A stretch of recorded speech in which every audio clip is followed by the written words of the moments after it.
Roger. Ma'am, yung tanong ko po, ma'am, being 30 years ng AIMS, pwede po ba tayo magbigay ng mga model student natin na ngayon ay nag-excel na for 30 years, alam naman natin na marami. At least, name a few lang po para... Sa maritime industry or sa maritime courses, maritime transportation courses, meron po kami si Captain Messina, batch 1997 po siya.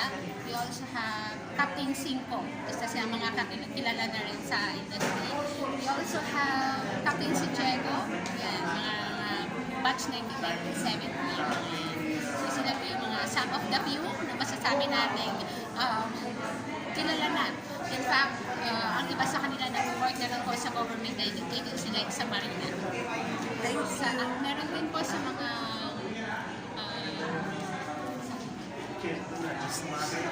sa business sector po. Business sector, yes. Like for example, sa Customs Administration, the students po, graduates. Ako, I'm proud product of AIMS. Student assistant po ako ni Captain Patiranga before. Wow! Siya po ay isa sa mga nag-call sa akin and I am very thankful with the management. With your mentor, with Captain Dino. Siya po ay talagang tinulungan po ako. Of course, due to scholarship, because of the scholarship of AIMS, nakatapos po ako ng pag-aaral. So when I graduated, nag-promise po ako na babalik ako sa AIMS as an employee. Sabi nga rin kami sa directorship. Wow, nice story. Thank you po.